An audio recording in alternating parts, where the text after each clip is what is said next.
What's up out there? Welcome back to more Melvor Idle, and today I want to continue the mod discussion that we started the other day with the quality of life mod video that I put out. Now that video was basically all the mods that I use, and during some of the conversation that happened in the comments section there, I realized a couple of things. I need to do a follow-up video, which is what this one's going to be, and there are people that use mods for other reasons, and that I need to work on my terminology a little bit, but I know what I'm thinking and trying to say. I just need to figure out a different way to say it, I guess, or maybe just explain it here. So first and foremost, it doesn't matter what you do, any mod is going to affect the game. So even if you're doing something that just shows something in the store or just puts a little tag on something, even the little quality of life stuff are modding the game in some fashion to change it from the way that the developer intended.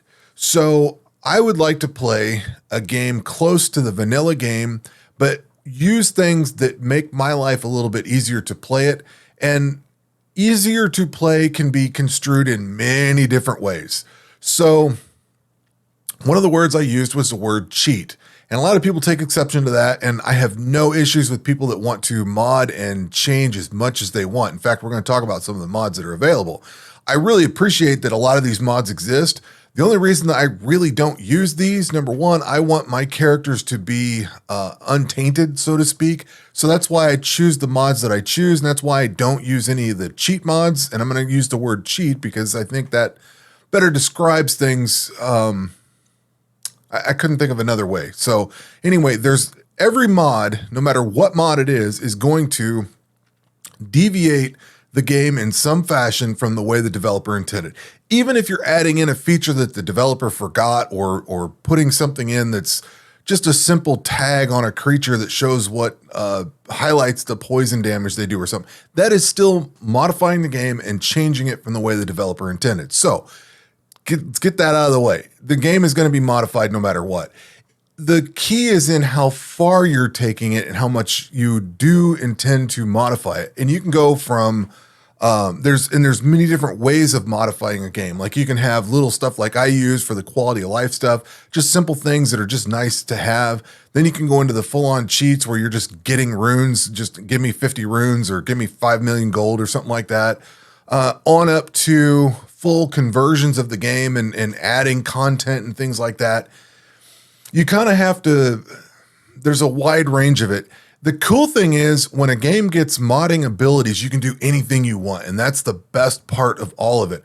Like in Squad, there's a mod for playing the, oh God, I picked a bad example because I can never remember the name.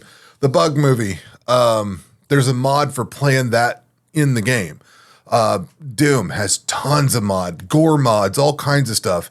You know, they're changing the game from the way it was originally made into something different. They're taking the core game and then adding new stuff on top of it. More guns, more blood, more whatever. Half-Life, they've modded stuff into that. Quake. I mean, this stuff's been around for years. I've been gaming for a very long time, and I know what modding can do for a game. So having modding in this is just amazing. And some of the mods we're going to look at here, I wanted to go through a bit deeper dive into the modding that's here, just because there's a lot there, and I kind of want to raise awareness of what's available and how you can apply it to yourself. So I'm not going to go through every mod that's in here, but I have a whole selection of them. So things you might need to consider. You can advance the game a little bit faster. Like if you don't have a lot of time in your day, there are mods that help you with time limitations. Maybe you want a specific run to go a certain way. Speed runs are a good example, or hardcore combat only, stuff like that. There's a lot of different things.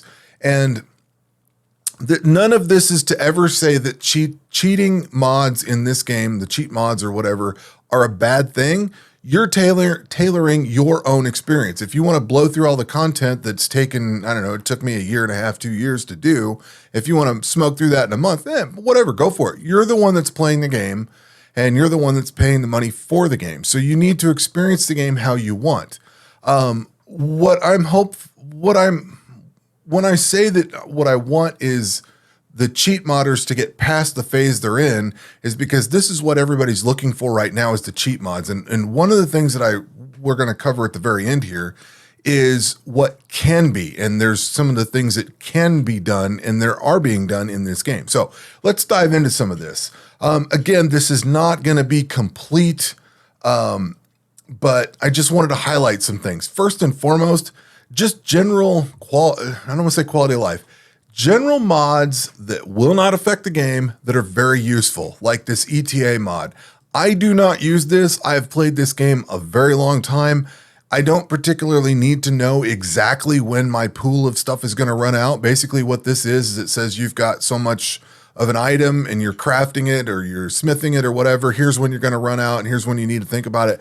I just go visually look at it. Like I don't use this thing to put a clock on my phone and tell me when it's going to be done. This is a great mod. I just don't care to use it myself. There's the combat simulator, which we talked about. That's right up here. When this thing gets out of beta and it's a little better, I do want to check this out. I've heard a lot of good stuff about it. I just don't need it right now for what I'm doing. And then there's another one called Will I Die, which is right here. It's right up on the trending ones. The problem that I have with these kind of mods, Combat Simulator is cool because you can run different scenarios on it. Will I Die? I'm not sure how it works exactly, but if it's like there used to be a web page called Can I Idle This? I actually got killed by that web page, and it's not the page's fault. It's the way the game progresses. So my first hardcore character, that's why I have a Gen 2 character. The first character that I created died like, I don't know, 10 or 12 episodes in, because I tried going into, I think it was the Infernal Stronghold, and we had a patch that night, so I got up the next morning and queued it up and told it to go. The patch that night added stun damage, and I didn't understand what that meant until I got killed by it and lost my character. So that's why I'm on my second hardcore character, is because I relied on that combat, and it wasn't a simulator, it was Can I Idle This? You basically told it what your health was, what damage reduction you had, all that kind of stuff. And then it would tell you, oh yeah, you're fine. Well, I wasn't fine because the game had changed in the meantime and I went to idle it and just died. So I don't necessarily trust these. They're good to take windage on and just look at and see how they go, but I don't trust these.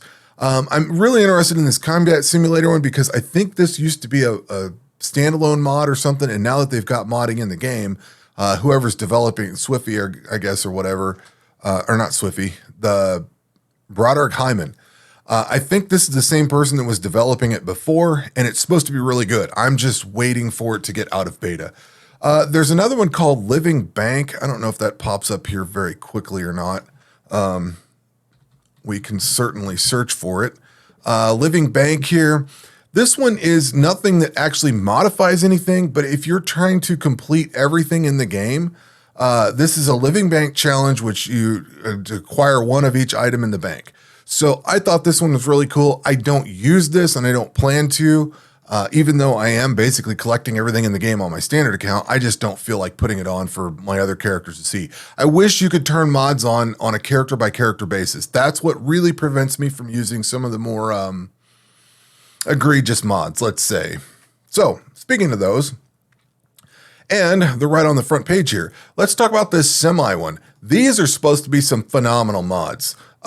This person that developed, well, looks like a group of people, but the people that develop these have, the reputation has preceded itself with these mods. I've heard nothing but good things since before we got modding into the game. Like there was modding of the game before, and then once they added it into Steam where you could actually just click on here and subscribe and make it easy, I knew of this semi stuff. These are really good. The problem is they do a lot for you, and I don't want things done for me. Like drop chances is fine. It tells you the chances of getting something. All right, cool, whatever. But auto farming automatically farms everything. I don't want things automated. Auto mastery uses up mastery pool stuff. The semi mods are fantastic. Auto looting, auto rune crafting, auto bonfire. What do they got? Auto opening chests and selling and slayer and smithing bars, and tells you how much XP per hour, farming, gear swap. Like if you're going to die, it kicks you out of combat. If you're, it automatically swaps gear to face the combat triangle. Like that is the whole reason I play the game. So all this semi mod stuff, it's great for the people that love it. And if you do, fine, no big deal. This stuff is too much. This is way too much, eating into the game that I like making decisions. I like choosing things and doing things. So these mods go too far for me. That's not to say they're bad. Apparently they're really good mods. I just would never use them. If I could run a single character by itself that didn't affect my standard hardcore or adventure account, if it wasn't account wide, I would run these. I would check them out and see how they go. But because these are account wide and I don't think you can disable them character by character, I don't want to run them. So I'm not interested in these because I don't want this stuff taking over on my standard or hardcore accounts. That's why I play Melvor Idle, is because it's a long-term game. But moving on from those, there are mods that actually do straight up cheat. And the semi-mods are probably, I would say, kind of a gray area in a way. But like this one here, add items. You're just straight up saying, I want this. Give me that. Give me 5 million gold or whatever. And this is fine. If you want this kind of mod, that's great. This is one, I actually kind of like this one. I don't want to try it necessarily, again, if I had my own character or a separate character. But this one sets up workflows. This sounds cool. Like if you do something, you can trigger something else. Like this sounds really cool. Game within a game, something that you can script up. But again, it affects too much and I'm not really interested in that. Another one that's really popular is this bypass agility costs. To me, this is too far. I don't necessarily mind the agility costs. I either save materials for it or plan for it and then just go knock some things out. Like in my mind, part of this game is the decisions that you make along the way, whether you choose to change that agility obstacle out or not. This just removes all the barriers for that and all those decisions. I'm just going to put the combat template on and walk away. I don't care for that. That is too far for me personally. If this makes you happy, use it. It's there. Apparently a lot of people like this one. So there's nothing wrong with using that. Another good one here is this death touch button right here. You can literally just kill any enemy in the game. So I don't know, that kind of defeats the point of combat right there.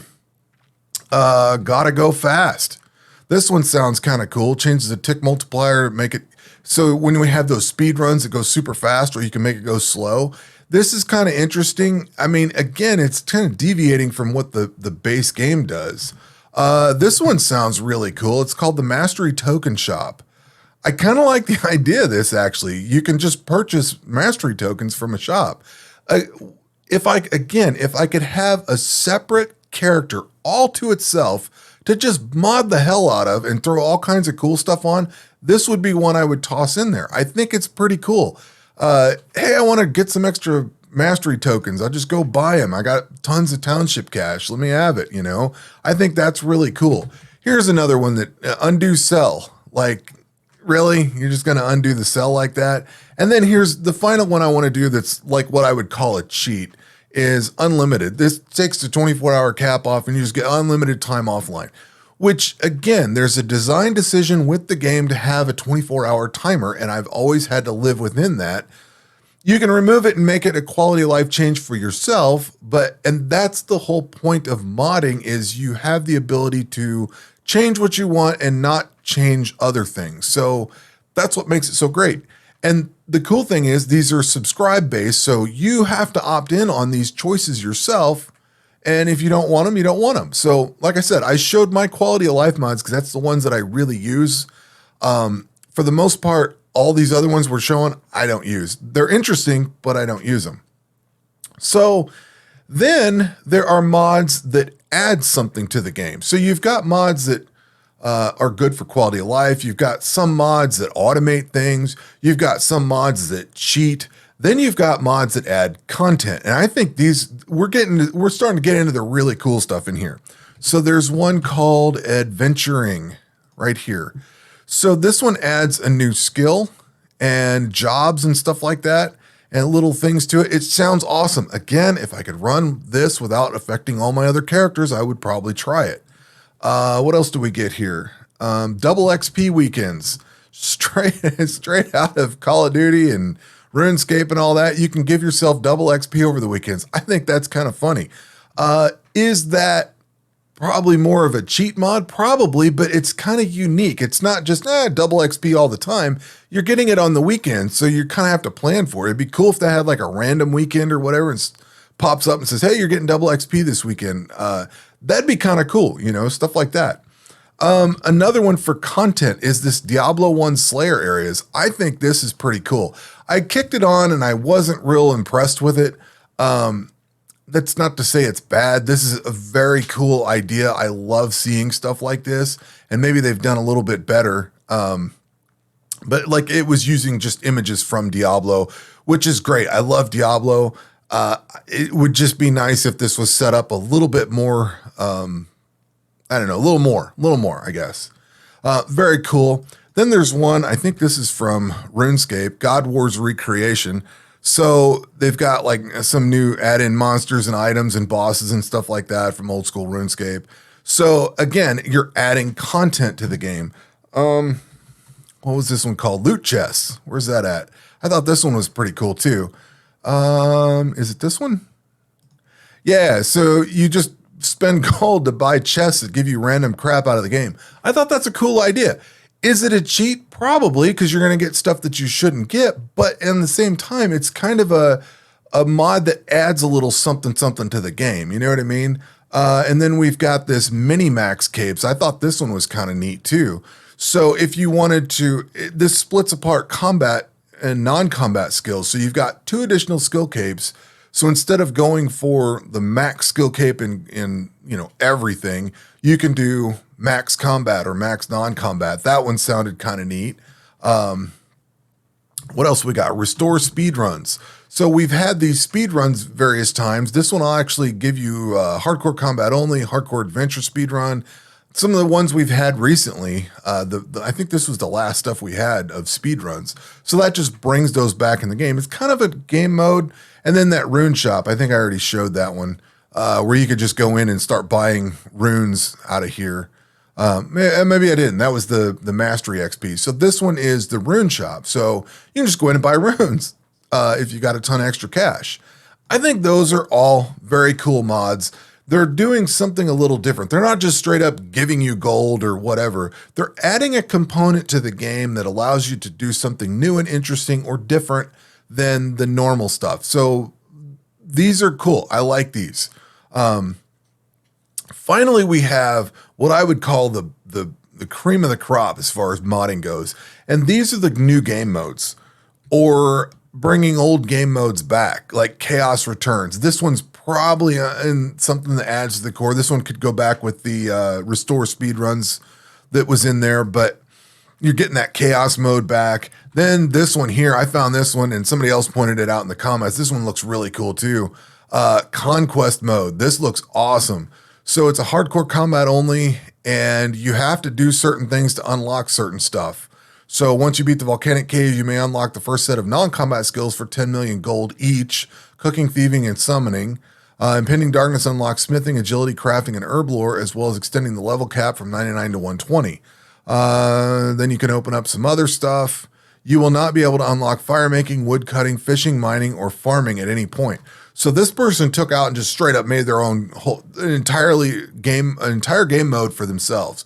And I think that sounds awesome. So I'm looking forward to doing that at some point. And then we talked about the hardcore combat only and medium core combat only, because I have that one. I'm subscribed to that one.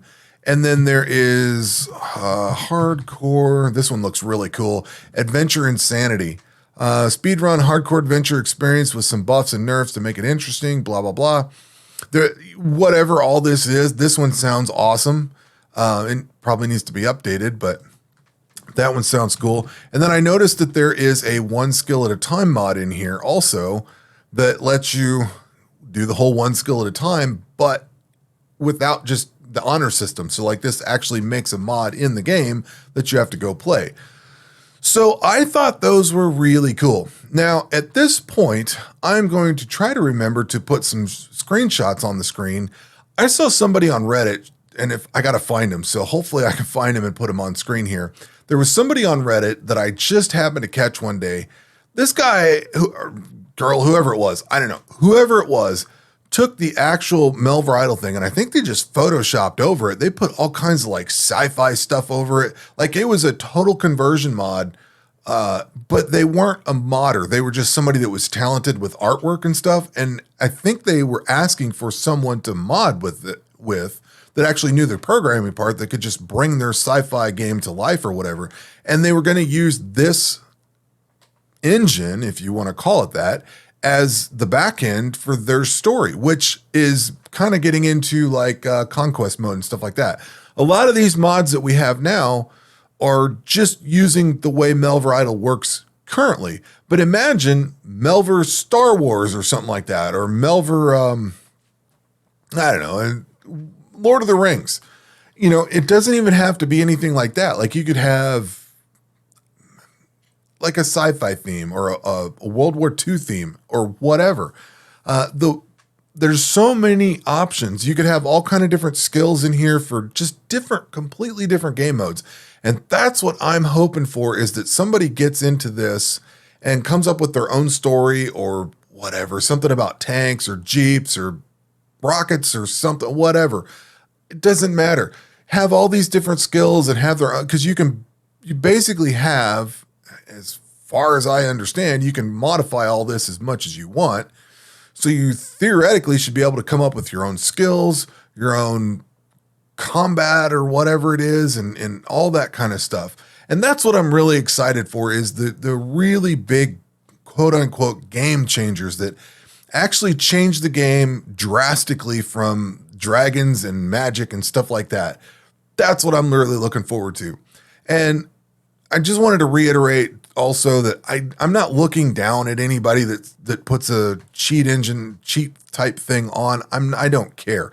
It's your single player game. You do whatever you want with it. I just have a specific goal in mind when I'm playing the game. I don't want to affect anything else. I want things that are truly just quality of life and stuff like that. There are a lot of really cool mods, and that's the other reason I wanted to do this video, is because I can show you the mods that I'm using, and that's fine, but there's a whole world of mods out there that people don't really know about if you don't go in and look for this stuff. And I usually follow like I usually go in here and set it to newest, because I'm always looking for the latest and greatest. That's how I found that Show Slayer task mod. But there's, it's slow. The community's slow to bring stuff up right now. It's fairly new. We haven't had all the modding stuff for that long. I mean, there was modding going on before the game got released on Steam and with the mod support and everything there, but it's been, they had to redo things for this. They've had to do repair, fix stuff as the new versions have came out. So it's slowly catching up. And hopefully, like I said, one of these days we're going to have just a wide range of all kinds of crazy cool stuff on here. Somebody was even talking about getting a mod that automatically bought stuff out of your township now that we've got all that stuff in there building up all day long, that would just go buy certain items off of the township, all the different tiers, so that you didn't run out of room, which I thought was a cool idea. So anyway, that is going to wrap up modding for now. So that will do it for this one. We will catch you on the next one. Take care.